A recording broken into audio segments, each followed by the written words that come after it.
जरांगेनं red carpet red carpet red carpet. हो, पण तुम्ही जरांगेंसारखं बाजेवर बसून उन्हातानात बसून ना मंडप ना चप्पल आंदोलन करत नाही. तुम्ही जरांगेंसारखं 12 तास पाणी पित. एक मिनिट, असली नौटंकी करायची गरज नाही. आमचा वडार बांधव आहे ना. मग नाही ना, मग ढकलत बसून आंदोलन कशाला म्हणायचं होतं? ऐका करून दाखवायचं होतं. ऐका ना, जरांगे ज्यावेळी मागण्या केल्या त्यांनी भुजबळांना आईमाई काढली, मुख्यमंत्र्यांची आईमाई काढली. आपण आता जरांगे तर 1994च्या GR-लाच आव्हान द्यायला. अरे काय हैसियत आहे त्यांची. महाराष्ट्राला जरांगेचा विरोधक म्हणून लक्ष्मण हाके हायलाइट झाला, हे माझं दुर्दैव आहे. तुम्ही एक काहीतरी फिक्स ठरवा ना, एक तर आंदोलक तरी व्हा, नाही तर नेता तरी व्हा. मेंढपाळाचा पोरगा आहे. आज मेंढपाळाचा पोरगा प्राध्यापक झाला, आज मेंढपाळाचा पोरगा LS मराठीला इंटरव्ह्यू देतोय, हाच मेंढपाळाचा पोरगा पत्रकार परिषदा घेतो, हाच मेंढपाळ आंदोलन करतो. आणखी काय म्हणायला पाहिजे? ओबीसीतनं असं कोण मोठं नेतृत्व, एवढे मोठे मोठे नेते ते पुढे येऊन असं जरांगे सारखं आंदोलन पण तर करत नाहीत ना. एक दिवस बसला काय, माणसं काय, बाजूने बॅरिकेड काय, कॅमेरे काय मीडियाचे. स्वतःसाठी नाही, समाजासाठी आहे ना. मग हे समाज काय पशुच्या जनावरांच्या पोटी जन्माला आले. तुम्हाला असं म्हणायचं का फक्त मराठा ही जात असली म्हणजे त्यातला प्रत्येक जण गर्भ श्रीमंत आहे, त्याला सगळं काही मिळालेलं आहे ना. आज हे मराठ्यांमध्ये कितीतरी आहेत की जे बेरोजगार आहेत. या महाराष्ट्राला हेच समजावून सांगण्याची गरज आहे, म्हणून बेअक्कल मंत्री आहेत असं माझं म्हणणं आहे.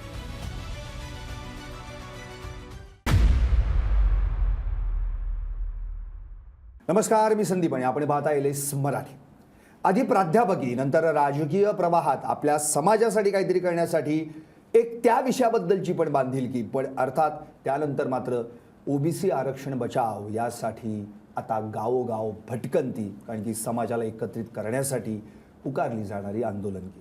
पण या सगळ्या गोष्टींमध्ये जी की आहे ना, ती अत्यंत महत्त्वाची आणि ती म्हणजे माणुसकी. आज माणसानं माणसासाठी माणसासोबत कसं राहायचं, कसं वागायचं असा विचार पुन्हा एकदा समाजात रुजवण्यासाठी अनेक जणांना रस्त्यावर उतरावं लागतं, आपल्या समाजाला एकत्रित करून त्यांच्या न्याय हक्कासाठी लढावं लागतं. आणि असाच एक लढवय्या आक्रमक नेता ओबीसी चेहरा अर्थात लक्ष्मण हाके. खरं तर हाके साहेबांनी आपल्या या आत्ताच्या स्टुडिओमध्ये येऊन इंटरव्ह्यू देणं त्याच्यामागचं कारण एकच आहे, कारण की आत्ता खरी गरज आहे ती नेमकी ओबीसी समाजाला एकत्रित आणण्यासाठी केल्या जाणाऱ्या आवाहनाची. आणि तेच आवाहन आज आपण LS मराठीच्या माध्यमातून त्यांच्याकडून ऐकणार आहोत. चला तर मग सुरू करूयात हाके साहेबांशी संवाद. हाके साहेब, LS मराठीमध्ये आपलं हार्दिक स्वागत. नमस्कार, धन्यवाद. आज 6 जून शिवराज्याभिषेक दिन. छत्रपती शिवरायांनी 18 पगड जातींना एकत्रित केलं, एकत्रित आणलं आणि स्वराज्य बांधलं. पण आजची परिस्थिती बघा, आज त्यातलाच मराठा आणि त्यातलेच ओबीसी आज आमने सामने एकमेकांसमोर आहेत. छत्रपती शिवरायांचा स्वराज्याचा विचार आज राहिलाय कुठे? हे बघा, छत्रपती शिवाजी महाराज या भारतवर्षामधले सगळ्यात पहिले सोशल इंजिनिअरिंग होते असं मी मानतो. कारण छत्रपती शिवाजी महाराजांनी स्वराज्याची निर्मिती करत असताना, मी स्वराज्याची बोलतो आहे, जाणीवपूर्वक स्वराज्य हा शब्द मी निवडतो आहे. स्वराज्याची निर्मिती करत असताना इथल्या 12 मावळ मुलखातील 18 पगड जातींना एकत्रित घेतलं. आणि शिवाजी महाराजांच्या या स्वराज्य निर्मितीच्या कामी बळी कोण कोण गेलं? एक महादेव कोळी समाजाचा तानाजी मालुसरे आहे, डोंगराच्या सह्याद्रीच्या कुशीमध्ये राहणारा. त्यांनी स्वतःच्या जीवाची कुर्बानी दिली. जीवा महाले शिवा काशीद, हे कोण मंडळी आहेत? बेहरजी नाईक घेर खात्याचा प्रमुख.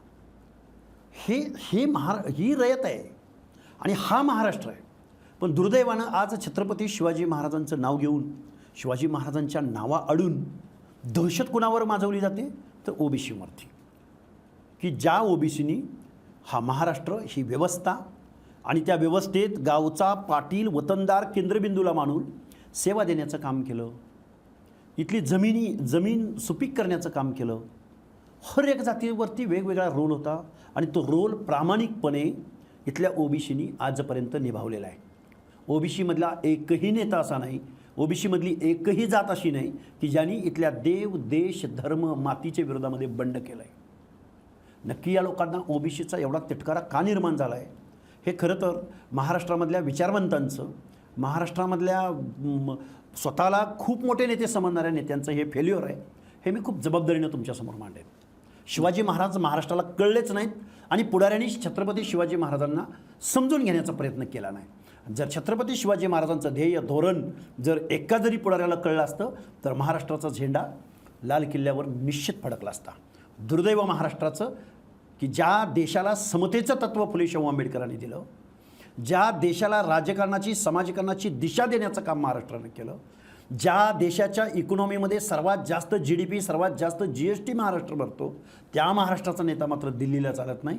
याचं मूळ कारण असं आहे की महाराष्ट्रातल्या नेत्यांनी सर्व लोकांना सामावून घेऊन दिल्लीमध्ये जाऊन तिथं संघर्ष करण्याऐवजी ते संघर्ष करतायत बलुत्या आलुत्याबरोबर, ते संघर्ष करतायत भटक्या विमुक्त जाती जमातींबरोबर, ते संघर्ष करतायत भटक्या जोशी समाज, छोटे समूह आहेत त्या समूहांबरोबर.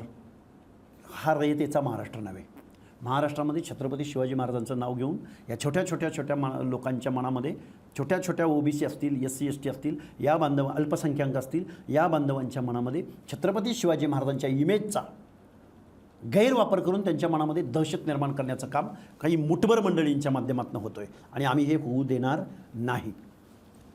पण आज OBC म्हणजे अशा या 18 ज्या पगड जाती जमाती आहेत त्या वेगळ्या आहेत, तशा विभक्त आहेत, त्या एकत्र नाही आहे. याचं सर्वात जास्त नुकसान OBCलाच होत आहे. नाही, OBCचे हक्क अधिकार टिकवण्यामध्ये आज ज्या आम्हाला अडचणी वाटत आहेत, OBCच्या बाजूनं ना कुठला मंत्री बोलायला तयार आहे, ना कुठला आमदार बोलायला तयार नाही, ना कुठल्या पक्षाचा प्रमुख बोलायला तयार नाही. सत्तेतली माणसं बोलत नाहीत, ठीक आहे, 2 वेळा आपण समजून जाऊ. विरोधातली माणसं बोलायला तयार नाही. पण का तयार एवढी मोठी का वोट तयार बँक का नाही? हे बघा, 18 पगड जाती आहेत, 450 जाती आहेत. त्या जाती OBC म्हणून एकत्र येत नाहीत. त्या बॅलेटमध्ये डायरेक्ट इम्पॅक्ट करू शकत नाहीत. पण काही लोकांच्या हातामध्ये राजकारण आहे, पक्ष आहे, इथली व्यवस्था आहे. मग त्यांची मर्जी सांभाळण्यासाठी OBC मधला एकही नेता बोलायला तयार नाही, OBCच्या बाजूने एकही माणूस बोलायला तयार नाही. प्रत्येक आमदार 5-10% सोडले तर 90% आमदार असे आहेत की त्यांच्या आमदारकीचा, खासदारकीचा, मंत्रिपदाचा मार्ग हा आमच्या OBCच्या मतदानामधून जातो, आमच्या वाड्या वस्त्या तांड्यावरनं पाड्यावरनं जातो. एका विधानसभा कन्सिस्टन्सीमध्ये 70% मतदान फक्त OBCचं आहे.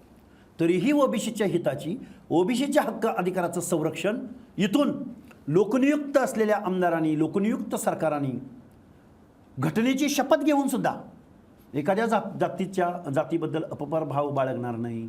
एखाद्या जातीच्या हिताच्या आड जर कोणी येत असेल तिचं संरक्षण करण्याची जिम्मेदारी माझी आहे. लोककल्याणकारी महाराष्ट्राची जिम्मेदारी माझी आहे. आणि हा महाराष्ट्र म्हणजे टोटल 12-13-14 करोड जनतेचा महाराष्ट्र आहे आणि त्याच्या दायित्वाची जिम्मेदारी आमच्या खांद्यावर आहे.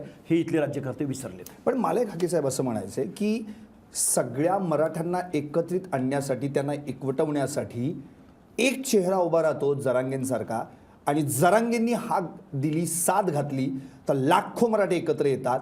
म्हणजे मराठ्यांना एकवटणारा, त्यांना एकत्र करणारा एक नेता उभा राहतो. मग हे जे जरांगेंना जमतं ते OBC वाल्यांना का जमलं नाही? मुळात OBC हा विस्थापित आहे. OBC प्रत्येकाची जात वेगळी आहे, प्रत्येकाचा देवारा वेगळा आहे, प्रत्येकाचा रीतिरिवाज वेगळा आहे, प्रत्येकाची धार्मिक स्थळं वेगळी आहेत. OBC हा क्लास आहे, OBC ही जात नाही आहे.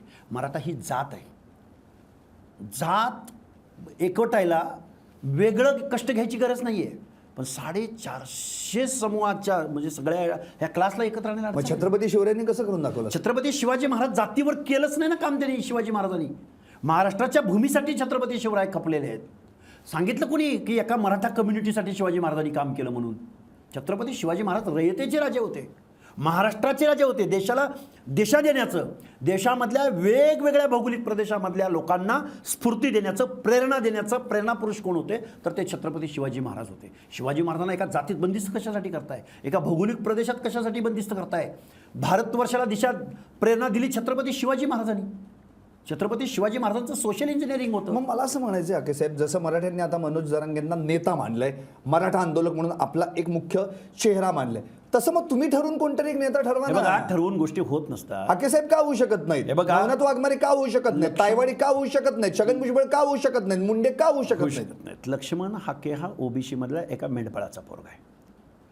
चळवळी लढण्यासाठी आमच्याकडे दिशा असू शकेल, आमच्याकडे संविधानाची तत्त्व असू शकतील, आमच्याकडे अभ्यास असू शकेल, पण त्याच्यामागं जे काही एक फ्युअल लागतं, त्याच्यामागं जी काही एक अगदी ऐतिहासिक भाषेत दाना गोटा लागतो सैन्याला लढण्यासाठी, रसद लागते. अरे एकही माणूस पुढे यायला तयार नाही, साधं बोलायला तयार नाही. OBCच्या प्रश्नावर ज्यांनी भूमिका घ्यायला हव्या ती माणसं बोलायला तयार नाहीत. अरे मनोज जरांगेंच्या मागं कारखानदार, आमदार, मंत्री, खासदार जाहीर भूमिका घेतात. जाहीर OBC समाजात आमदार खासदार नाही आहेत. OBC समाजात श्रीमंत नाही आहेत. त्यांना त्यांच्या पक्षाची मर्जी सांभाळायची, त्यांना त्यांच्या पक्षाच्या अजेंड्यावर काम करायचं आहे. OBCच्या प्रश्नावर कोण भांडतो सांगा बरं मला? आत्ताचं आज रोजी ओबीसीच्या आरक्षण जवळजवळ संपुष्टात आलेलं आहे. कोणाची निर्णायक भूमिका आहे? कोण आमदारकीचा राजीनामा देतोय? कोण मंत्रिपदावर लात मारतोय? दाखवून द्या बरं मला. एकही माणूस बोलायला तयार नाही. मी जबाबदारीने बोलतोय, मला कोणी काही म्हणून. ओबीसी आज वाऱ्यावर सोडलाय. तुम्ही मागाशी थेट पत्रकार परिषदेत मंत्र्यांना अक्कल नाही असं म्हटलं. प्रश्नच नाही. मंत्री एका जातीचा असतो. मंत्री एखाद्या जातीबद्दल निर्णय घेत असताना त्या निर्णयाचा परिणाम इतर समूहावरती काय होणार आहे याची जर त्याला अक्कल नसेल, तो मंत्री म्हणून त्यांनी कशासाठी शपथ घेतली? एक निर्णय मी आज घ्यायला लागलोय. मी आज एक निर्णय घेत असताना त्या निर्णयाचा परिणाम संविधानामध्ये असणाऱ्या शेकडो वर्षाची हिस्ट्री, लिटरेचर, ज्यांची डिप्रेस्ड दुजाभावाची वागणूक ज्या कम्युनिटीना मिळाली त्यांच्यावरती डायरेक्ट परिणाम माझ्या निर्णयाचा होत असेल तर मी माझ्या शक्तीचा भंग नाही करत. आहे अक्कल? अजिबात अक्कल नाही. मी परत त्याच्यावरती रिपीट अगेन मी बोलतो की ही जर अक्कल त्या मंत्र्यांना असती तर अशा पद्धतीचा निर्णय झाला नसता. अगे साहेब, तुम्ही या सगळ्या प्रकरणाला तुम्ही पण दोषात. कसं बघा, सुनेत्रा पवार बारामतीतून निवडणुकीला उभ्या राहिल्या. तुम्ही पण इकडनं, मी पण उभं राहणार म्हणून मग समाज आणि तुम्ही सगळे एकत्र येऊन ताकद लावलीत की का नाही आपण उभं राहायचं म्हणून. आणि नंतर ऐनवेळी असं काय झालं की तुम्ही माघार घेतलीत? हे बघा, मी एक आंदोलक म्हणून ओबीसीची लढाई लढतोय, प्रश्नच नाही.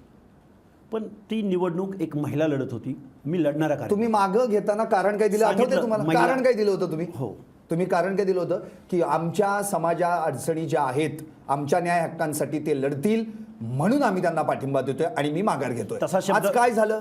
मुख्यमंत्री फडणवीसांनी जे ओबीसींना ज्या गोष्टी लागू आहेत, आर्थिक सवलती, शैक्षणिक सवलती, त्या मराठ्यांना पण लागू करण्याच्या योजना या संदर्भात निर्णय घेतला. बरोबर. आता तुम्ही मला सांगा, त्या मंत्रिमंडळात उपमुख्यमंत्री कोण आहेत? ज्यांच्या विरोधात तुम्ही उभं राहणार आहोत त्याच ना. मग तुमच्यावर तुम्हाला न्याय मिळाला का अन्याय झाला? न्याय मिळालाच नाही. न्याय मिळेल याची आम्हाला सुनेत्रा पवारांना याचा जाब विचारणार आहात तुम्ही? प्रश्नच नाही विचारू. कारण सुनेत्राताई पवारांना मतदान करणारा कोण आहे? ओबीसीच आहे ना. सुप्रिया सुळेंना, शरद पवारांना मतदान करणारा कोण माणसं आहेत? आम्हीच आहोत. पण आमच्या हक्क अधिकाराच्या संरक्षणासाठी ते ब्रशब्द बोलणार नसतील तर आमची सुद्धा तरुण पिढी विचार करेल या गोष्टीचा. पूर्वीचा काळ गेला. जुन्या जमान्यातली लोक गुलामीसुद्धा एवढी प्रामाणिकपणे करायची. आमच्या गुलामीचा गैरफायदा घेतला या मंडळींनी. आम्ही महाराष्ट्रातल्या 18 पगड जातींनी नेहमी गावातल्या वतनदारासाठी, पाटलासाठी काम केलं. मग तो सुतार असेल, लोहार असेल, कुंभार असेल. मी वन स्ट्रोक तुमच्यासमोर 5-50 नावं घेऊ शकतो आमच्या वेगवेगळ्या जात समूहांची. त्यांना मिळालं काय? गत्र्योम माडखोलकर या पत्रकारांनी, या सामाजिक विचारवंतांनी यशवंतराव चव्हाणांना प्रश्न विचारला होता, महाराष्ट्र मराठ्यांचा होणार का मराठी माणसांचा? ते म्हणाले होते महाराष्ट्र छत्रपती शिवरायांच्या रयतेचा, मराठी माणसांचा होणार. काय मिळालं या लोकांना आज 2026मध्ये? मान, सन्मान, इज्जत राहिली बाजूला. चोळीला चोळी, खणाला खण, मानाला मान, सन्मान, इज्जत, आनाभाका घेतल्या गेल्या. संयुक्त महाराष्ट्राचा कलश आणत असताना काय झालं त्याचं पुढं? संयुक्त महाराष्ट्राची लढाई लढली कुणी आणि कलश आणला कुणी? संयुक्त महाराष्ट्राची लढाई अमर शेख, अण्णाभाऊ साठे, S.N. जोशी, शेतकरी कामगार पक्षाची मंडळी, प्रख्य आत्रे, बाबासाहेब आंबेडकर, शिवसेनेचे त्यावेळेचे नेते. महाराष्ट्राचा लाभ घेतला कुणी? महाराष्ट्र ओरबाडला कुणी? महाराष्ट्राच्या संपत्तीचं केंद्रीकरण, राजकारणाचं केंद्रीकरण, सहकाराच्या माध्यमातून सगळी ऊर्जास्थळं, सगळे इकॉनॉमिकल ज्या काही गोष्टी आहेत महाराष्ट्राच्या, त्या सगळ्या तुम्ही हातामध्ये ठेवल्या. दिलं काय या ओबीसींना, SCला, STला? रिझर्वेशन. आणि जे रिझर्वेशन आज उद्ध्वस्त झालंय. आपण जेव्हा जरांगी आंदोलनाला बसले तेव्हा काय म्हणाले होते मुख्यमंत्री साहेब की आम्ही ओबीसींच्या आरक्षणाला अजिबात धक्का लागून देणार नाही, आम्ही ओबीसींना असमाधानी ठेवणार नाही. आणि इकडे काय केलं? आज ओबीसीचं आरक्षण 100% संपलेलं आहे. मी शेकडोनं उदाहरणं तुमच्यासमोर. म्हणजे नेत्यांची वैचारिक दिवाळखोरी आहे. फक्त हे चुनावी जुमले आहेत. माझ्या पक्षाचं काय होईल? आपण विरोधात गेलो तर काय होईल? कोणीही संविधानिक तत्वांचा, संविधानिक हक्काधिकारांचं संरक्षण करायला तयार नाही. ओबीसीवर बोलायला तयार नाही, SC STवर बोलायला तयार नाही, सामाजिक न्यायावर बोलायला तयार नाही. आज सामाजिक न्याय विभागाचं, ओबीसीचं 2 मिनटं बाजूला ठेवू, जे कायद्यानं, संविधानानं SC STला कायद्यानं कंपल्सरी त्यांना बजेट देणं, कायद्यानं कंपल्सरी असताना ते बजेट सामाजिक न्याय विभागाचं इतरत्र तुम्ही वळवत आहे. ओबीसी तर अजून खूप दूरची गोष्ट आहे. ओबीसीला एक जिल्ह्याच्या ठिकाणी वसतिगृह इथली व्यवस्था देऊ शकली नाही. हा पुरोगामी महाराष्ट्र, फुले शाहू आंबेडकरांचा महाराष्ट्र. ना मुलींना ना मुलांना ओबीसीला वसतिगृह देऊ शकलेला नाही. ही फॅक्ट आहे, हे वास्तव आहे. कोण जर ओबीसीवर बोलत असेल त्यांना माझ्या समोर आणा. कोण म्हणत असतील ओबीसींना आम्ही असं करू तसं करू किंवा ओबीसींना आम्ही खूप दिलंय किंवा ओबीसींच्या प्रमाण काय दिलंय ओबीसींना? मग मराठ्यांना आता जे देणार आहेत ते पैसे येणार कुठून आहेत? कुठले? आताच्या सगळ्या अरे सुखसुविधा इथली व्यवस्था आहे. 7-8 लाख करोडचं बजेट आहे महाराष्ट्राचं. मराठा समाजाला ओबीसीच्या योजना कसं काय लॉजिक आहे यामध्ये? म्हणजे ओबीसी आहेत असं समजतं का मराठ्यांना? ओबीसींच्या ज्या काही योजना लॉन्च झाल्या त्या योजना त्या समूहांच्या, आता आश्रमशाळा आहेत भटक्यांच्या किंवा वेगवेगळे आर्थिक विकास महामंडळ आहेत, विमुक्त अ, विमुक्त ब, विमुक्त क, विमुक्त ड, वेगवेगळ्या लोकांना वेगवेगळ्या फॅसिलिटी देण्याचा प्रयत्न केला आहे. पर्क्युलेशन झालं नाही, बजेटरी तरतुदी नाही झाल्या, त्यामध्ये मराठा कुठं बसतो? मराठा बसत असेल तर इतर जातींचं काय? खूप गोष्टी आहेत ना. मग ओबीसींना काय काय मिळाले? श्वेतपत्रिका काढा ना, करा ना मागणी. काढा. मी तेच म्हणतोय. 0.6% या वर्षीच्या बजेटमध्ये ओबीसी विजयंती, ओबीसी भटक्या विमुक्त जाती जमातींच्या सामाजिक न्याय हक्कांच्या योजनासाठी 0.6% बजेट आहे. 8 लाख करोडपैकी किती? आणि यांची लोकसंख्येचा क्वांटम किती? 50पेक्षा जास्त. काय मिळाले ओबीसींना? ओबीसींना ज्या योजना आहेत त्या मराठ्यांना कशा बरं देऊ शकता तुम्ही? उद्या एखाद्या मंत्र्यानं मुख्यमंत्र्यानं जाहीर केलं की एससीच्या सगळ्या योजना आम्ही या समूहाला देत आहोत. हे लिगल आहे? हे संविधानाला अपेक्षित आहे? तुम्ही कुठलंही धोरण जाहीर करत असताना त्याच्यामागं नीती ठरते. नीती धोरण ठरवलं जातं. ते धोरण कुणाच्या तरी शिफारशीतून, कुठल्या तरी विचारवंताच्या, कुठल्या तरी निवृत्त न्यायाधीशाच्या, कुठल्या तरी समितीच्या शिफारशी अन्वये धोरण ठरवलं जातं. काय शिफारस, कुठल्या समितीची शिफारस यांच्याकडे आली की मराठा समाज या समूहापेक्षा पिछडला गेलेला आहे म्हणून त्यांना ओबीसीच्या योजना लागू करण्यात येत आहे. कुठल्या समितीची शिफारस आली मुख्यमंत्र्यांकडं? कुठला सोशो इकॉनॉमिकल सर्वे झाला? कुठला इम्पेरिकल डेटा, अनुभवजन्य डाटा या महाराष्ट्राकडे आहे? कशाच्या आधारावर तुम्ही म्हणताय की ओबीसींच्या योजना आम्ही कुणाला देत आहोत? मराठा समाजाला देत आहोत. मग मराठा समाजाला एकट्याला का? एक जात आहे ना ती. जातीला कुठल्याही पद्धतीचं अशा पद्धतीचं धोरण जाहीर करणं संविधानाला अपेक्षित नाही. समूहाला, क्लासला तुम्ही योजना देऊ शकता, धोरण ठरवू शकता, जातीला नाही. जातीला या संविधानामध्ये अशा योजना जाहीर करणं अलाव. हो, पण ते म्हणतात ना आम्ही कुणबी आहोत, आम्हाला प्रमाणपत्र मिळालीत, म्हणजे we are convert into class. कुणाला मिळालेत प्रमाणपत्र? किती कुठं प्रमाणपत्र मिळालेत ह्याचा अरे आकडा पण परवा. प्रमाणपत्र कसं काय? अरे नोंद असू शकते. फार्मर्स बोलतात ना राधाकृष्ण विखे पाटील एवढ्या जणांना दिली एक आम्ही. मिनिट. मी आयोगावर काम केलेला माणूस आहे. हैदराबाद गॅजेट असेल, सातारा गॅजेट असेल, पुणे गॅजेट असेल, नाहीतर अजून काय असेल, तिथं फार्मर्सची संख्या मोजली गेली. तिचा अँगल काय होता? त्याचा अँगल असा होता की शेतकऱ्यांची संख्या ते मोजत होते. शेतकऱ्यांची संख्या मोजत असताना तिथं फार्मर्स म्हणून जर त्याची नोंद आली असेल तर तो सामाजिकदृष्ट्या मागास आहे किंवा तो ओबीसी आहे किंवा त्याला प्रमोशनसाठी या डॉक्युमेंटचा वापर व्हावा असं सांगितलं आहे का? कुठं सांगितलं आहे असं? फार्मर्स जैन नव्हते? फार्मर्स ब्राह्मण नव्हते? चला तुम्हाला या आमच्या कोल्हापूरच्या आणि सांगलीच्या मध्ये जैन समाजाची गाव आहेत. तिथं जैन समाजाचे कुणबी सर्टिफिकेट, फार्मर्स सर्टिफिकेट तुम्हाला हर एक माणसाची देतो. मग जैन ब्राह्मण समाजाला तुम्ही ओबीसीमध्ये घालणार? अरे हे सोशल डिस्क्रिमिनेशनसाठी रिझर्वेशन आहे. सांगितलं कोणी तुम्हाला की सामाजिक न्यायासाठी हे रिझर्वेशन आहे? हे सामाजिक न्यायाचं रिझर्वेशन मराठा समाज कसा काय फुलफिल करू शकतो? अजब आहे प्रकार हा. सुप्रीम कोर्टाचं 650 जजमेंट आहे याच्यावरती. त्या जजमेंटचं उल्लंघन केलं जात आहे लोकनियुक्त सरकारकडून. कसं सांगावं या लोकांना? आपण आता जरांगे तर 1994च्या GR लाच आव्हान द्यायला नाही. अरे काय हैसियत आहे त्यांची? त्यांना मंडल आयोग म्हणजे काय, कोण होते मंडल, किंवा विश्वनाथ प्रताप सिंग म्हणजे कोण, काय माहिती जरांगेंना? फुले शाहू आंबेडकर तर अजून खूप दूरची गोष्ट. जो माणूस या लोकशाहीमध्ये इतरांचा रिस्पेक्ट करत नाही त्या माणसाला अशा गोष्टी करायचा अधिकार नाही पोचत. त्याला खूप मोठं अवलोकन लागतं. आरक्षण देणारा माणूस महामानव डॉक्टर बाबासाहेब आंबेडकर. किती डिग्र्या होत्या त्यांच्याकडं. डॉक्टर बाबासाहेब आंबेडकर एका विशिष्ट लिमिटपर्यंत भांडले, एका सर्टन लिमिटपर्यंत भांडले, पण देशाचा विचार केला त्यांनी. संविधान देत असताना कुणावरही अन्याय नाही केला त्यांनी.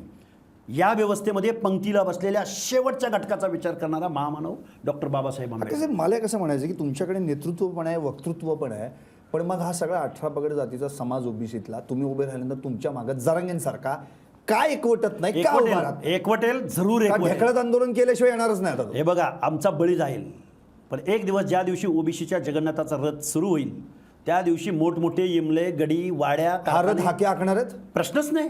का नाही? मी समतेच्या विचारांचं वारं प्यालेला कार्यकर्ता आहे.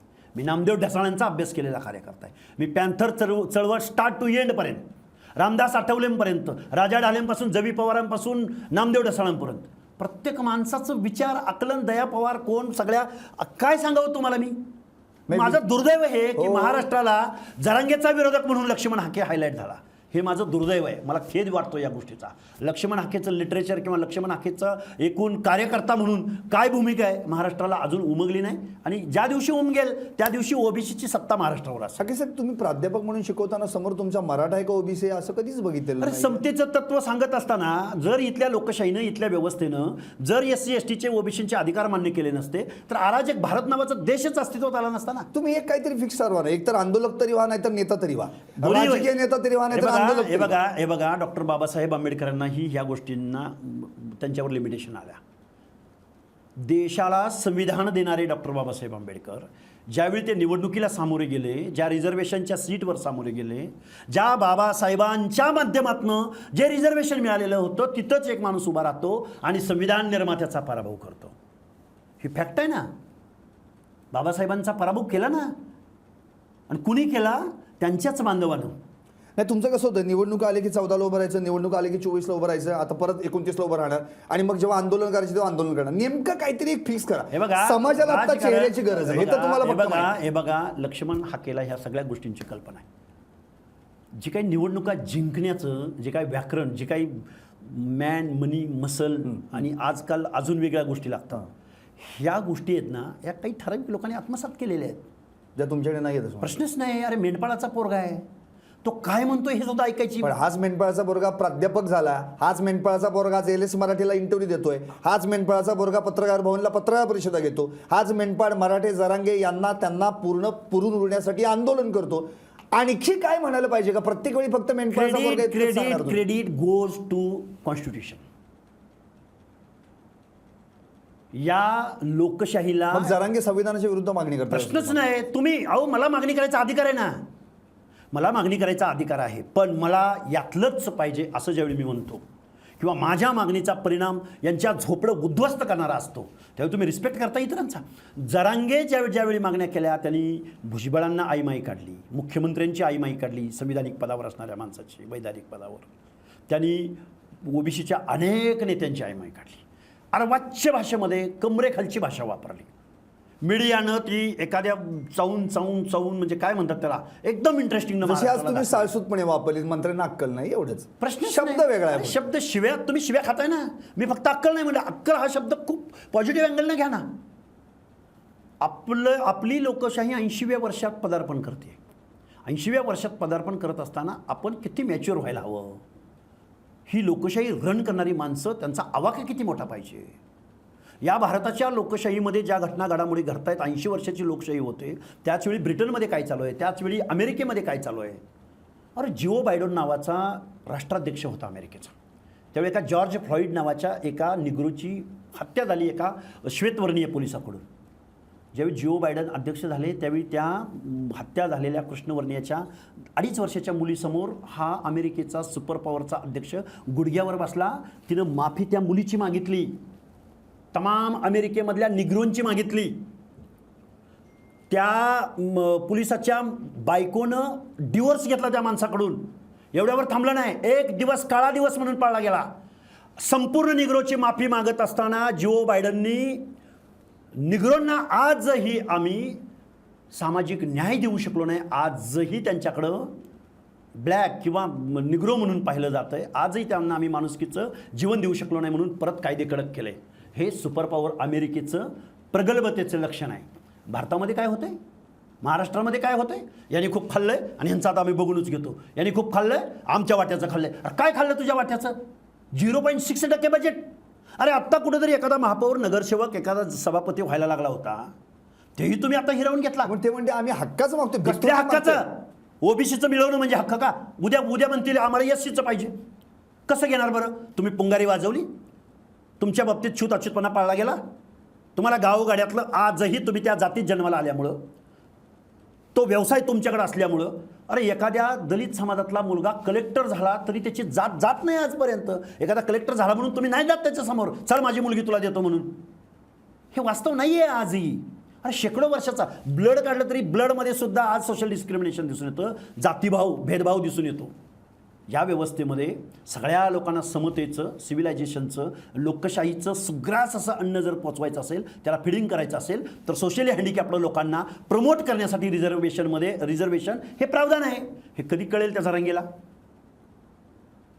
ओबीसी समाज हा फक्त जरांगे जेव्हा टीका करतात त्यांच्यावर टीका करण्यासाठी किंवा जरांगे जेव्हा बोलतात तेव्हाच ओबीसी समाज हा उभा राहतो आणि पुढे येऊन बोलतो असं अजिबात नाही. आम्ही वेगवेगळ्या प्रश्नावरती आंदोलनं करतोय. जात नाही हे जनगणना कुठं आंदोलन, त्यांचं उपोषण. आम्ही आज माझ्या जवळजवळ 21-22 सभा झालेल्या आहेत. उद्या माझ्या 3 सभा आहेत सलग दिवसभर. ते त्यांना काउंटर करण्यासाठी म्हणून नाही, पण ते आंदोलन उभं करत असताना आम्हालाही काही म्हणणं आहे, आमचंही काही म्हणणं आहे. ओबीसींना पण काही से आहे. हे जर सरकार ऐकून घेत नसेल, परिणामाची तमा करत नसेल, ओबीसी बेदखल झाला तरी चालेल, पण ही मागणी मला मान्य करायचं आहे, त्याचं श्रेय मला घ्यायचं आहे, असं जर लाडला वाटत असेल, असं जर विखे पाटलांना वाटत असेल, असं जर एकनाथ शिंदे साहेबांना वाटत असेल, असं जर फडणवीस साहेबांना वाटत असेल, आम्ही न्याय मागायचा कोणाकडं? तुम्ही मराठा समाजाच्या बेकायदा की जे कॉन्स्टिट्यूशनमध्ये अलाउड नाही, जे सुप्रीम कोर्टाला अलाउड नाही, जे अनेक आयोगांना अलाउड नाही, ते जर तुम्ही देऊन ते श्रेय घेत असाल तर तुम्ही इथली व्यवस्था उद्ध्वस्त नाही करत. चला मान्य, तुम्ही ओबीसी आरक्षण बचावासाठी गावगाड्यात जाताय, सभा घेताय, उद्या सांगली आहे, मसवड आहे, मोहोळ आहे, आणखी तुम्ही फिरत असाल, पण आजही तुम्हाला ओबीसी समाज एकवटण्यासाठी सभा घ्याव्या लागतात, त्यांना सांगावं लागतं की आपलं आरक्षण धोक्यात आलेलं आहे. मला एक प्रश्न पडतो, तिकडे जरांगींनी एक हाक टाकली की सगळे एकत्र येतात आंतरवालीसाठी. असा एक तरी प्रकार आपण का नाही करू शकत? का नाही एक ओबीसी नेता असा पुढे येऊ शकतो? हे बघा, म्हणजे लक्ष्मण हाके माणसं गोळा करू शकत नाही, म्हणजे लक्ष्मण हाके बोलतोय तो चुकीचं आहे असं म्हणायचं? मग आम्हाला रिझर्वेशन द्यायची काय गरज होती? जर मी जरांगेसारखा मॉब जमवू शकलो असतो, एवढी पॉवर लावू शकलो असतो, मी कुणाच्या मानगुटीवर बसू शकलो असतो, रिझर्वेशनची गरज काय आम्हाला? गरजच नाही ना. आम्ही डिप्रेस्ड आहोत, आम्ही असंघटित आहोत, आम्ही वेगवेगळ्या जात समूहात विखुरले गेलेले आहोत, आम्हाला पॉलिटिकल भान नाही, आमची अजून लिटरसी नाही, अजून आम्ही गाव कुसामधून आजही शारीरिक श्रमाचं काम कोण करतो? हा तुमचा दोष नाहीये ना, पण कुणाचा? हा तुमचा दोष, व्यवस्थेचा दोष आहे. आम्ही प्रयत्न करू, बाबासाहेबांनी प्रयत्न केलेले होते. सगळ्यात पहिला मोर्चा मजूर पक्षाच्या माध्यमातून कोकणामधल्या खोतांच्या विरोधामध्ये काढलेला होता बाबासाहेबांनी. आजही खोतीचा प्रश्न सुटलेला नाही, आजही कुळांच्या नावावर जमिनी नाही. त्या कुणबावा करणाऱ्या कुणब्यांना डॉक्टर बाबासाहेब आंबेडकरांनी ओबीसीमध्ये घेतलेलं होतं, की जो वतनदाराच्या जमिनीवर जाऊन कुणबावा करतोय आणि तसा कुणबावा करण्यामुळं, कुळ असल्यामुळं त्याच्या बाबतीत तिथल्या वतनदारांनी सामाजिक दुजाभाव केला आहे. महिलेला घोळदार साडी नेसू दिली नाही. जो काम करतोय कुळ, त्याला नाड घालून, लंगोटा घालूनच शेतावर यावं लागायचं.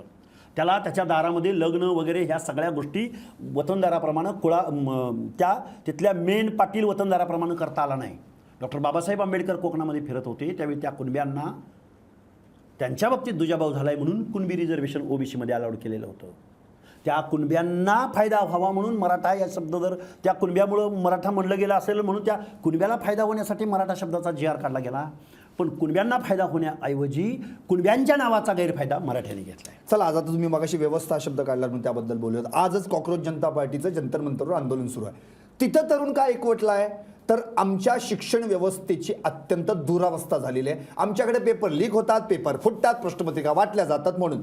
आणि आज इकडे ओबीसीचा तरुण आरक्षण वाचवा म्हणून रस्त्यावर उतरलाय. अरे तरुणांनी करायचं काय? तरुणांना आणि परत तुम्ही कॉक्रोच म्हणणार आणि परत कोण म्हणणार? चीफ जस्टिस ऑफ इंडिया, जिथं न्यायाची अपेक्षा केली जाते, जिथून तो पण तो ट्रिगर झाला. ट्रिगर म्हणजे 1857च्या बंडाचा ट्रिगर काय होता?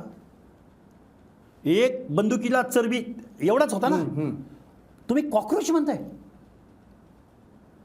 एक तर तुम्ही आम्हाला रोजगार उपलब्ध करून देऊ शकत नाही, एक तर तुम्ही आम्हाला आम्ही घेतलेल्या शिक्षणानंतर नोकरीची हमी देऊ शकत नाही, एक तर आमच्यामध्ये PhD झालेला संशोधक माणूस त्याचं एवढी अवस्था आहे. एक शिपाई चांगल्या पद्धतीचं जीवन जगू शकतोय, पण PhD झालेल्या माणसाला CHBवरच वर्षानुवर्ष काम करावं लागतंय.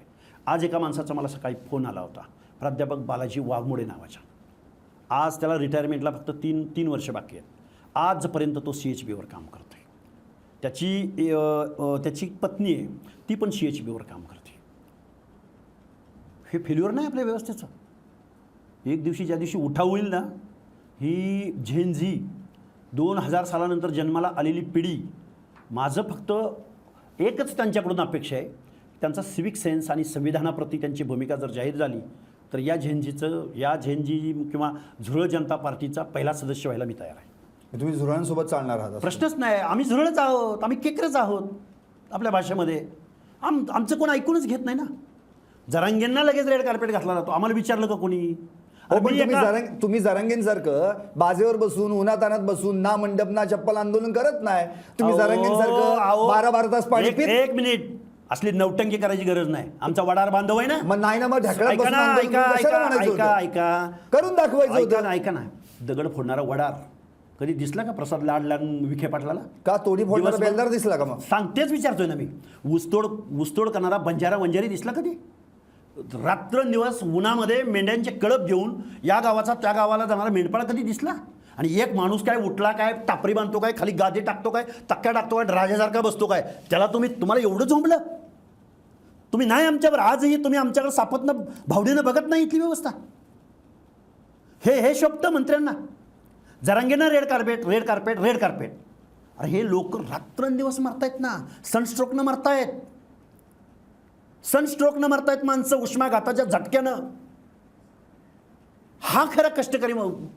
एक दिवस बसला काय, माणसं काय, बाजूने बॅरिकेड काय, कॅमेरे काय मीडियाचे. पण स्वतःसाठी नाही, समाजासाठी आहे ना. मग हे समाज काय पशुच्या जनावराच्या पोटी जन्माला आलेत का? तुम्हाला असं म्हणायचं का फक्त मराठा ही जात असली म्हणजे त्यातला प्रत्येक जण गर्भ श्रीमंत आहे, त्याला सगळं काही मिळालेलं आहे ना. आजही मराठ्यांमध्ये कितीतरी आहेत की जे बेरोजगार आहेत. या महाराष्ट्राला हेच समजावून सांगण्याची गरज आहे. म्हणून बेअक्कल मंत्री आहेत असं माझं म्हणणं आहे की सामाजिक दुजाभावातनं एका कम्युनिटीने दुसऱ्या कम्युनिटीवर सामाजिक दुजाभाव केला म्हणून जे सोशली हँडिकॅप्ड आहेत त्यांच्यासाठी रिझर्वेशन आहे. पण 99.99% योजना, लोककल्याणकारी योजना, सोशल असिस्टन्स, सोशल वेलफेअर या योजना या सगळ्यांसाठी आहेत ना. त्यामध्ये मराठी येत नाहीत का? काय दिले तुम्ही? अरे हे सोशली हँडिकॅप्ड आहेत म्हणून त्यांना प्रमोट करणं, म्हणून संविधानानं पॉझिटिव्ह डिस्क्रिमिनेशन अडॉप्ट केलं आहे, जाणीवपूर्वक केलं आहे, संविधानात तरतूद करून केलं आहे. इथं हे समतेचा देश आहे. पण काही लोकांच्या बाबतीत आम्ही ह्या गोष्टी अडॉप्ट करतोय की ज्यांच्यावरती शेकडो वर्ष अन्याय झाला आहे. हे कधी कुणाला कळेल हो? जरांगेतला तर त्याच्याकडून मी अपेक्षाही करत नाही. पण ह्या मंत्री लोकांना हे बघा, मी एक जबाबदारीनं मी महाराष्ट्राच्या मुख्यमंत्र्यांना विनंती करतो, ज्या दिवशी तुमच्या सभागृहाचा, विधान परिषदेचा किंवा विधानसभेचा माणूस निवडून जाईल त्या दिवशी त्यांना एक महिन्याचा तुम्ही कॅम्प लावावा. 1 महिन्याचा कॅम्प लावा. कशासाठी? लोकशाही म्हणजे काय, आरक्षण पॉलिसी म्हणजे काय, बाकीच्या योजना म्हणजे काय. जसा एखादा माणूस जर PSI झाला, एखादा माणूस जर IPS झाला, जर एखादा माणूस IAS झाला, एक वर्ष त्याला ट्रेनिंग दिलं जातं. आपल्या लोकशाहीची मूलभूत तत्वे काय, या लोकशाहीमध्ये रिॲक्ट होत असताना आपण कसं रिॲक्ट झालं पाहिजे. आपण लोकप्रतिनिधी. पण आम्हाला तेवढा वेळ कुठे? आम्हाला बाजार काढण्यासाठी वेळ द्यायचा आहे, आम्हाला माणसं फोडायला वेळ द्यायचा आहे, आम्हाला पक्ष फोडायला वेळ द्यायचा आहे. तुमची डोकी फुटली तर फुटली, फरक काय पडला? बाबासाहेब बोलले होते, ही लोकशाही, हे संविधान जर योग्य माणसांच्या हातात गेलं तर इथं नंदनवन असेल, पण अयोग्य माणसाच्या हातात गेलं तर इथं प्रचंड अराजकाला सामोरं जावं लागेल. हे बाबासाहेबांचं वक्तव्य आहे. विचार करा तुम्ही या गोष्टीवर. ओबीसीतनं असं कोण मोठं नेतृत्व, एवढे मोठे मोठे नेते आहेत, ते पुढे येऊन असं जरांगे सारखं आंदोलन पण तर करत नाहीत ना. हे बघा, रिस्क घ्यायची मानसिकता त्यासाठी लागते. मी कुठल्या फ्रेममध्ये अडकलो असेल, मी माझ्या आमदारकीत अडकलो असेल, मी माझ्या नेतृत्वाच्या मर्जीमध्ये अडकलो असेल, मी माझ्या पक्षाच्या अजेंड्यावर मला काम करण्यात इंटरेस्ट असेल, ओबीसींना कोण बोलणार आहे? हे फ्रेममध्ये अडकलेली माणसं आहेत, पक्षाच्या अजेंड्यावर काम करणारी माणसं आहेत. हे निवडणुकीपुरते ओबीसी नेते असतात. दुर्दैव आहे ओबीसींचं की त्यांच्या हक्क अधिकाराच्या संदर्भात ज्या ओबीसींचा फेस म्हणून ज्या लोकांना लाभ मिळतात वेगवेगळ्या गोष्टींमधले, ते तुमच्याबद्दल बोलत नाहीत. हे वास्तव आहे, ओबीसीने स्वीकारावं. तुम्ही मगाशी पत्रपरिषद तायवाड्यांवर पण घसरला. हो, तायवाडे सकाळी म्हणतात की या निर्णयामुळं ओबीसीवर काही परिणाम होत नाही, संध्याकाळी म्हणतात की ओबीसी रस्त्यावर उतरेल. काय चाललंय नक्की? 12 तास पण तुम्ही उलटू देत नाही, परस्पर भिन्न भूमिका घेताय. हे आम्हाला न उलगडलेलं कोड आहे. बरं, आता याच्यावर सोल्युशन काय होणार आहे नेमकं पुढं? महाराष्ट्र हा छत्रपती शिवाजी महाराजांच्या रयतेचा, छत्रपती शिवाजी महाराजांसारखा नेता, सारखा म्हणण्यापेक्षा छत्रपती शिवाजी महाराजांचा विचार असणारा नेता जोपर्यंत महाराष्ट्राला मिळत नाही, जोपर्यंत फुले शाहू आंबेडकरांच्या समतेचं धोरण, लोकशाहीची तत्त्व घेऊन आलेला पुढं नेता येत नाही, तोपर्यंत महाराष्ट्र हा प्रतिगामी किंवा अजून अराजकाकडे वाटचाल करेल असं मला वाटतं. एकंदरीत अगदी शेवटाकडे बी येतो तुम्ही. आत्ता जे जरांगेंचं आंदोलन झालं त्याच्यावर तुम्ही काय भूमिका घेतली पुढची, म्हणजे तो जो निर्णय झाला? हे बघा, हे जरांगेचं आंदोलन होतं, हे ठरवून आंदोलन होतं. One act play, one day play होता तो. T20ची मॅच असते त्या पद्धतीनं होतं. त्याचा रिझल्ट ठरलेला होता, तिथं कोण भेटायला जाणार ते ठरलेलं होतं, काय मागण्या करायच्या ते म्हणजे ठरलेलं scripted होतं. होतं असं म्हणायचं. अरे 1 दिवसामध्ये गव्हर्नमेंट हे आता जे काही निर्णय झाले, काय अभ्यास केला त्याच्यावरती? अभ्यासक होते ना तिथे सगळे? कोण अभ्यासक सांगा ना मला, कोण अभ्यासक होते? फक्त मराठा समाजाचा अभ्यास करून एखादं धोरण जाहीर केलं जातं. महाराष्ट्रामध्ये जाती किती आहेत? ह्या निर्णयाचा परिणाम एवढ्या मोठ्या क्राऊडवर काय होणार आहे याचं कोणाला काय सोयर्स होतं काय? आता लाडसारखे अभ्यासक होते. लाडसारखे अभ्यासक, कॉर्पोरेट वर्ल्डमधला माणूस, मी लक्ष्मण हाकेंना ओळखत नाही. विमानामधनं फिरणारा माणूस मेंढपाळाच्या पोराला कधी हे करेल? 1 लाख लोकांना रोजगार उपलब्ध करून दिला आहे. 1 लाख. जिथं कामगार कायदा पाळला जात नाही, जिथं रिझर्वेशन पॉलिसी पाळली जात नाही, 20,000 पासून 1.5 लाखापर्यंत पगार, आणि त्यांचं प्रायव्हेट ह्याच्यामध्ये नाही तो कागद. एक मिनिट, तुम्हाला महाराष्ट्र शासन काय घुडचूक करतं आहे आणि कुठल्या कमिशन एजंटला त्यांनी जरांगेचं अवगत करायला जरांगेला पाठवला. मी फक्त थोडक्यात तुम्हाला महाराष्ट्राच्या माहितीसाठी सांगतो. क्रिस्टल कंपनी कोणाची? प्रसाद लाड यांची. हे बघा, त्यांच्याकडं काय काम आहे ते सांगतो तुम्हाला. सामाजिक न्याय विभाग, बार्टी सारथी एस.टी महामंडळ, वकार महामंडळ, वैद्यकीय शिक्षण विभाग, महिला बाल कल्याण, मुंबई, पुणे, पिंपरी चिंचवड महानगरपालिकांची शिक्षण मंडळे, MTDC, मुंबई मेट्रो, वीज वितरण कंपनी, या ठिकाणची कामे क्रिस्टल कंपनीकडे आहेत. ही क्रिस्टल कंपनी करते काय? इंजिनियर, अकाउंटंट, लॉमधले कन्सल्टंट, परत प्लंबर, इलेक्ट्रिशियन्स, MBA युवक कॉन्ट्रॅक्ट बेसिसवरती सरकारला प्रोव्हाइड करते. त्या क्रिस्टल कंपनीला हजारो कोटी आणि तो पगार त्या क्रिस्टल कंपनीतनं होतो या सगळ्या लोकांचा. तिथं PF भरला जात असेल यांचा. 3-3, 4-4 महिने लोकांना पगार दिला जात नाही. मनमानी पद्धतीनं पगार दिला जातो. संविधान अस्तित्वात आहे देशात. चंद्रकांत गायकवाड, परत हे आपले प्रसाद लाड काय म्हणून गेले ते जरांगेकडं? नोकऱ्या सरकारकडे कुठं उरले आहेत जरांगे? नोकऱ्या ह्या लोकांकडे आहेत. ह्या लोकांना धरलं पाहिजे गचुंडीला आणि विचारलं पाहिजे की तुम्ही आमच्या अनाथ माती घालवण्याचं काम या अशा खाजगी कंपन्यांनी केलं आहे. उरलं आहे कुठं आरक्षण? कुठाही SC, कुठाही ST, कुठाही सामाजिक न्यायाचं तत्त्व? आम्ही क्रांती केल्याशिवाय राहणार नाही. ज्या दिवशी आमच्या बांधवांना या गोष्टी सगळ्या कळतील, समजतील, त्या दिवशी मग आपल्या शेजारी काय झाले तुम्हाला माहिती आहे, नेपाळला काय झाले माहिती आहे आणि श्रीलंकेला काय झाले माहिती आहे. आम्ही सहन करत आहोत, आम्ही सहनशील आहोत. आम्हाला अन्याय सहन करण्याचे आमच्या रक्तातच आमचा उपजत गुण आहे. पण आम्हाला संविधान जर आत्मसात झालं तर आम्ही एका माणसाला मग खूप आम्ही खालच्या पातळीवर येऊ. नक्कीच. एकंदरीत तुम्ही जी काही भूमिका मांडली ती LS मराठीच्या माध्यमातून सगळ्या प्रेक्षकांनी ऐकली आहे. लक्ष्मण हाके अर्थातच रोखठोक, आक्रमक, इतकेच हळवे आपल्या समाजासाठी जेवढं काही देता येईल अगदी पळापळ. उद्या पण त्यांच्या 3 सभा आहेत आणि सतत महाराष्ट्रात इकडून तिकडे जाऊन आपल्या समाज बांधवांना आरक्षण बचाव मोहिमेअंतर्गत सामावून घेण्याचा प्रयत्न करतात. पण दुर्दैव एकाच गोष्टीचं वाटतं, आजचा तरुण बघा ना कसा जातीपातीत आरक्षणामध्ये फक्त अडकून पडलाय. तिकडं कॉक्रोच जनता पार्टीच्या माध्यमातून आमची शिक्षण व्यवस्था जी काही सडलेली आहे, आज त्या शिक्षण मंत्र्यांचा राजीनामा घेण्यासाठी तिथं जुरळं सगळी जमली आहेत. इकडं OBC असो किंवा मराठा, आज आम्ही एकमेकांचे एकेकाचे मित्र असलेले तरुण सुद्धा समाज आणि जात म्हणून विखुरले जाऊन आमच्या आरक्षणासाठी भांडत बसलोय. नेमकं करायचं काय? आज 30 तारीख आहे, ज्या दिवशी छत्रपती अर्थात शिवाजी महाराज राज्याभिषेक दिन म्हणून आपण सगळेजण साजरा करतो. पण आजच्या दिवशी देखील परिस्थिती आज भारतात काय आहे तर आमचे तरुण आजही रस्त्यावर आहेत आरक्षणासाठी. आमचे तरुण आजही रस्त्यावर आहेत शिक्षण व्यवस्था उत्तम व्हावी यासाठी. कदाचित भविष्यात आमचे तरुण उद्या एकत्र येतील या सगळ्यांना वठणीवर आणण्यासाठी. पाहत रहा LS मराठी, सत्याच्या पाठी, बातम्या सर्वांच्या सर्वांसाठी. नमस्कार. नमस्कार, धन्यवाद.